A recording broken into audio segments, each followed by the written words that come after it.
everybody, if you don't know who I am, my name is Liam, and on this channel, I apparently just do RuPaul's Drag Race reviews. That is my legacy.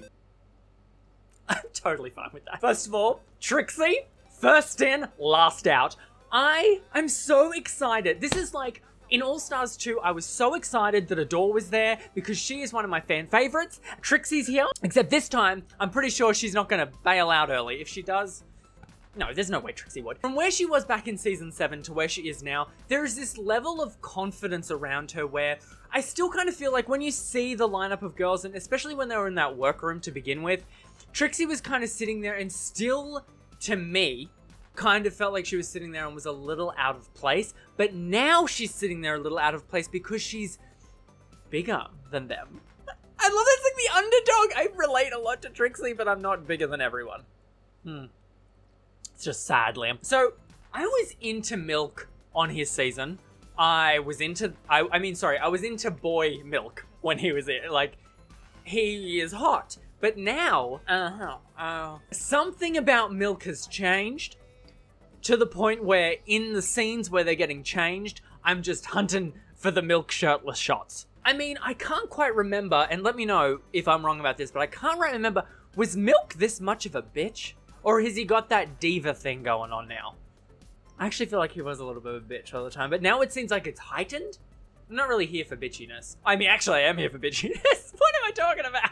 It's RuPaul's Drag Race. So in my notes, I had written that I was so happy that Thorgy was back, and I am happy Thorgy's back just because I think that she was so strong. Like, she was an all-star, and there was this whole thing, like, they even mentioned it in this episode, how she was constantly going on about how it was the Bob show, and if Bob wasn't there, she would have won, which is kind of a weird thing to say. But still, I think she was really strong, and she could have won a season, but Bob was just too strong for her. But, so I'm happy she's back, but as this episode was going on, she was kind of annoying me a little bit. Like, she was being a little bit too... Her read was terrible, first of all.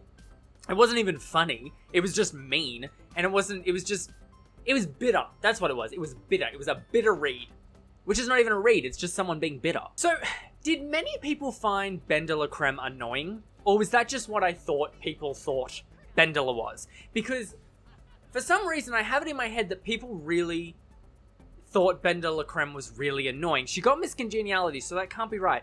I really love Bendela Creme, and that was before this episode as well. I just like her as a queen. And I'll tell you why.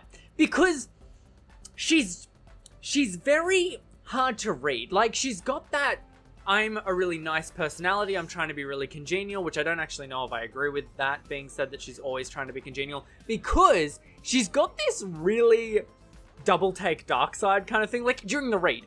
She's so good at being mean, and it's kind of like being slapped with a handful of glitter. It's like, ouch, that hurt, but this is so pretty. So, BB coming back. She shouldn't be there. And they should have kept that, you know, her coming back for when they do a all winners thing, because that's going to happen. I've heard it on RuPaul's podcast that was something that they've spoken to a lot of girls about, and they're like, yeah, that would be a bloodbath. That would be amazing. But I feel like it's something that will happen. All the winners will have a season. I feel like maybe they should have left BB for that. So during this whole read thing, I'm really just waiting for Trixie to come up. This is so bad. I'm so biased. I'm so here for Trixie. But I gotta say, Bendela Creme frickin' ruined that. She did such a good job. Trixie did a really good job of her reading, but some of the other girls were just better, but Trixie didn't disappoint. But I was just waiting for her. What was the point of this? I don't know. Trixie. Did Chi-Chi just eat that earring? What the fuck? Was it like a Dorito? Or a piece of cheese? In AllStars 2, the elimination thing worked really well. This is a really good model for drama. I really like that they have to eliminate each other. I really, really like that, but I'm scared. Because, okay, I've already said I'm really biased with Trixie right now. But, I'm worried about a lot of them. Because if any of them who are strong slip up once, and they're in the bottom 2, I feel like, you know, Morgan wasn't the only one who was thinking what he was thinking. What she was thinking, he was thinking, you know. Like, it's gonna happen. If Trixie slips up once, they're gonna get rid of her. She's gonna go.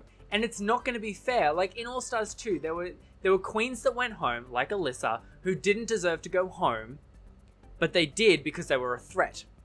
And this is the problem with this with this. I think it's good that, you know, they come back later, and I'm glad that there's a hint that they will come back later to get their revenge, because the really strong ones will rise to the top and they'll get to come back. Well, I'm worried about that, and you can't get rid of every bitch that's going to do that, because they're all going to do that. Getting towards the end, they're going to want to knock out their competition. I'm just so invested. I was a little bit shocked to see Aja there, because there was this whole conversation while they were doing their makeup about how they were shocked that Aja was there because, you know, she's still a baby, she hasn't done the miles or whatever. I don't really know if I agree with that. I think obviously Aja is in here in All Stars 3 because, you know, she can stir up a bit of shit. She is also very talented, and I don't know, she is kind of a good choice, but there were others from Season 9. If we had to have a Season 9er, I think maybe, you know, obviously Valentina would have been really good to have on there because she was, you know, she's terrifying. And also, oh my god, the drama of Valentina was there. The questions, the controversy. I think she was probably asked and she turned it down just because the time that she was asked probably was right in the thick of all the drama, like the social network blaze that was going on. And she was like, I need to step away from the public eye because this is just way too much. Ask me at All Stars 4. You know, and I get that. But I think maybe Shea Coulee would have been a better choice. But again, she may have turned it down as well. And also, she might be better for All Stars 4. Just because I think she is so good at what she does. Maybe she needs a couple years to herself. Come back, pin her with Valentina. 2 Season 9ers. So you know what? I think Aja's a good choice. And also, after this season, she freaking slayed the game. I am rooting for Aja simply because I think that she's grown a lot. I think that she's here to kill, okay?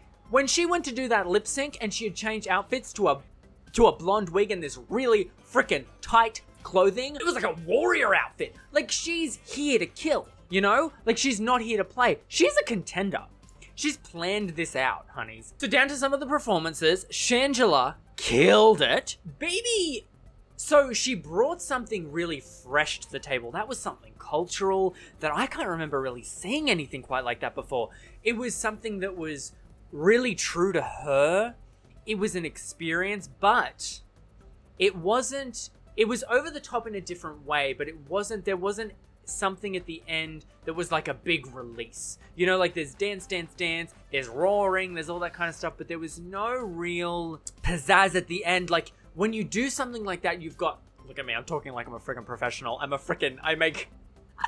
manager by day, apparently drag queen professional by night. I'm not, I'm just a freaking viewer that knows absolutely nothing what he's talking about. Talking right out of his ass. But as a viewer, what would be cool is when you do, like you keep that pace of something and then you wow them in the end. You know, you get us in the end, you remind us at the end of why you're there. And it didn't really quite have that wowing factor at the end. It was just a constant kind of, but I wanted that, God, I'm a freaking loser. So Thorgy's little violin playing situation was, oh my gosh, I did not realize that it was, what was it, Sissy That Walk? Was that what she was doing? So while she was doing the violin, I was just like, oh, this is a nice violin performance. Like, this is pretty. And then I was really happy that at the end, she like really kicked it up a notch, did that cartwheel, really brought in the beat and all that kind of stuff. But while I did not realize she was covering a RuPaul song. Was I the only one that kind of just thought she was being really pretty? It was Sissy That Walk, right? So just to get with Aja's performance for a hot second again, she is a club queen, and she brought the club to the stage. The outfit, neon. The hair, neon. The jump, next level. It was great. Where'd my straw? Who took my straw? That was next level stuff. Did you see it fly out? So it was next level. So I'm just so proud of Aja. So Chi Chi, rightfully in the bottom, she did nothing that was shocking or interesting at all. The shoes were terrible. The outfit was bad. I don't really know what Michelle was saying about the face. Chi Chi just didn't really do an All-Stars performance. And also, I was expecting that baton to catch on fire. You know, there's been fire on that stage before. I know they can do that. I was expecting that baton to burst into flames and maybe Chi Chi's hair because it was all over the place. Morgan was just bad. I mean, all the judges said everything. Like, she kept looking at the other girls, making all these viper tongues, had nothing to back it up with, and then just didn't really do a very good job of it. It was really disappointing because, like I said, I want this redemption story. Not redemption story, but I want to get to know her again. And now I guess I don't. Well, I might. I guess I don't. She's gone. So what Trixie bought was definitely like a safe performance, but it was very different, like in her own way. Like, it was meaningful. And oh my god, she was getting that moving parts promo. She was like, if I go out on this first season, I'm getting that promo. I am making sure that everyone hears moving parts and then searches for me and then comes to my concert, because that is what I'm here for. At the very least, I'll get promo on the first night. That's what she was thinking. No way she was going home that first episode. If she did, I would cry. But she did a beautiful performance. It was her. It was different. It was, yeah, it was just reflective of her, but it wasn't anything. It was memorable, but it wasn't like stand to your feet amazing. It was it wasn't the definition of safe, but it was rightfully safe. All I can say about Milk was that, I mean, there can only be two bottom two. Like, she was the next in line to be bottom three. It was out of Chi-Chi, Morgan, and her who was going to be bottom three. And I mean, what was special about Morgan? She had some cardboard cutouts with some glitter put on them. Actually, I found Morgan's more entertaining than whatever that was. Actually, I found Milk's more entertaining because there were shirtless men behind her, but nothing to do with Milk. Unless Milk got shirtless, then that's another story. So Bendela, top 2 with Aja, freaking killed this episode, and then won the damn thing. She won every single challenge in this episode. Talk about an underdog. Well, not really an underdog. I feel like Aja's the underdog. I feel like Benda and Aja are the underdog. Well, there's underdogs, and then there's people who just don't have a chance. Like, I feel like Chi-Chi just don't have a chance. I could eat my words. I don't think I will. So at this point, when it was like, okay, it's down to Chi-Chi or Morgan in the bottom 2, my thought process was, and it didn't really change. Actually, it didn't change. So my thought process with the bottom 2 was, I want Morgan to go home, but Chi-Chi should go home. I want Morgan to go home purely because of that whole thing I described about how someone who doesn't deserve to go home will go home if her, you know, she's choosing. But deservingly so, Chi-Chi should have gone. You know? I'm glad Morgan did, but Chi-Chi should have. That's my thought anyway, as someone who is completely, you know, talking out of his ass right now.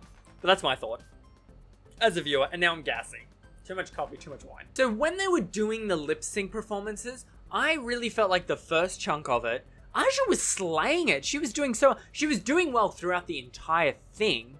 Bendela was kind of doing well throughout the thing. I feel like she was getting them at the end with more comedy stuff than what Aja was, so she was pulling the attention away from Aja by doing more comedy stuff. And that's what I was saying, like, if you get him in the end, that's what they'll remember. Aja got us in the beginning but dropped off at the end. Bendela dropped off at the beginning but got us in the end, and that's why she won. But I don't know, I feel like maybe Aja should have won. I was a little bit... I feel like Bendel was shocked as well that she won. I think a lot of us were shocked that she won. So, here's what I think happened. If Aja won, I think Morgan would have stayed. Bendela won, so Morgan went home. I really think if Aja won, Chi-Chi would have gone home. I reckon at the beginning of the next episode, we'll know that Chi-Chi would have gone. And this is exactly what's going to happen. She's going to say, I think Chi-Chi should have gone.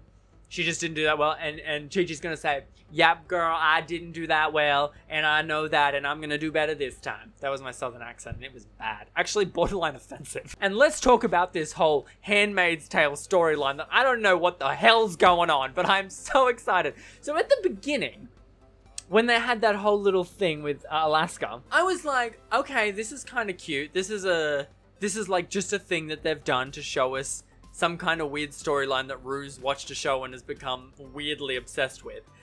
But then when we saw them standing behind her at the end, I was like, oh, wait a second. This is a whole thing. I don't know where he's going with it. Anyway, guys, I hope you enjoyed this. I will see you next week. Due to the release date of the All-Stars 3, how it's coming out on Thursdays for you guys, these videos will be coming out on Fridays for you, so check out for those. And if you enjoyed this video, make sure to hit the subscribe button because I will be recapping all of the All-Stars 3 season and then also season 10 when it comes out. This is going to be so much fun!